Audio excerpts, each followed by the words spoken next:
빌려준 돈 법대로 받기 확실하게 알고 진행해야.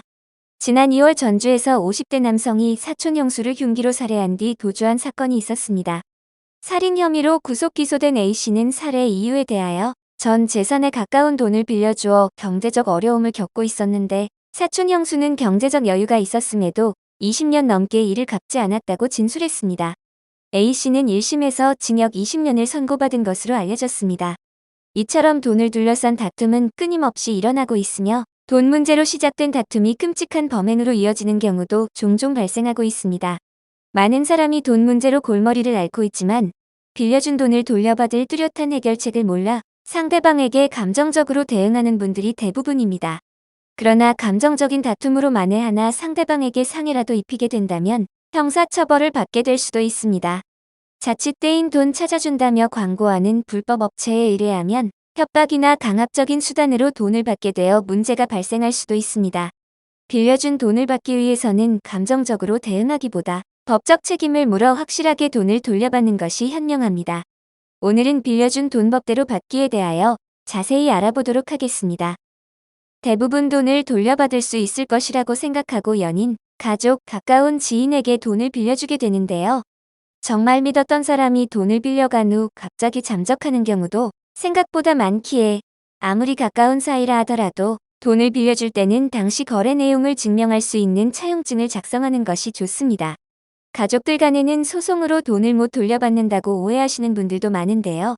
대여금에 대하여는 형사소송이 아닌 민사소송으로 진행되기에 채무자가 가족의 경우에도 빌려준 돈 법대로 받기가 가능합니다. 본 소송은 대여금 반환 청구 소송으로 원금뿐만 아니라 이자까지 받을 수 있습니다. 다만 모든 경우에 본 소송이 진행 가능한 것은 아닌데요. 채권자가 채무자에게 금전을 지급한 사실과 약속한 변제 기한이 지났음에도 갚지 않았다는 사실을 입증해야 소송을 진행할 수 있습니다. 차용증, 입금 내역 또는 거래 내역서, 메신저 문자 내용과 통화 녹취 등의 자료들을 미리 준비해 두시는 것이 좋습니다. 지인 사이에 돈 거래 시 차용증을 작성하는 경우는 흔하지 않은데요. 채무자가 연인이나 가족, 가까운 지인일 경우 차용증을 작성해달라고 요구하는 것 자체가 관계를 틀어지게 할 수 있다고 생각하기 때문인데요. 이처럼 가까운 사이에서는 상대를 믿고 빌려주는 경우가 대부분이기에 차용증을 작성하지 않는 경우가 많지만 빌려준 돈을 제때 받지 못하게 되었다면 차용증을 작성하지 않아 법적 책임을 묻기 어려울 것이라 생각하고 포기해버리시는 분들도 많습니다. 결론부터 말씀드리면 차용증이 없더라도 빌려준 돈 법대로 받기가 가능합니다. 다만 차용증 없이 채무자와 채권자 사이에 거래가 있었고 금전이 오갔다는 사실을 입증해야 소송 진행이 가능합니다. 법적 지식이 부족한 개인이 객관적인 사실들로 이러한 내용을 입증하기란 쉽지 않기에 전문 변호사에게 자문을 구해 가지고 있는 자료만으로 소송 진행이 가능한지 먼저 확인해 보시길 바랍니다. 이러한 요건을 확인하기에 앞서 소멸시효를 확인해 보셔야 하는데요. 대여금 소멸시효는 10년으로 해당 기간 내 채권에 대한 권리를 행사하지 않았다면 소송 진행이 불가합니다. 빌려준 돈의 성격에 따라서 소멸시효 및 대응 전략이 달라질 수 있기에 소송 전 전문가에게 먼저 확인해 보시길 바랍니다. 예를 들어 공사대금이나 임금은 3년, 식비나 외상금은 1년으로 일반 채권보다 짧은 소멸기한이 적용되고 있습니다.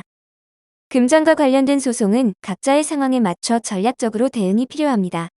채무자가 변제 의무를 피하기 위해 재산을 은닉, 처분하는 경우도 많기에 미리 가압류를 진행하여 안전하게 대여금을 회수하시는 것이 현명합니다.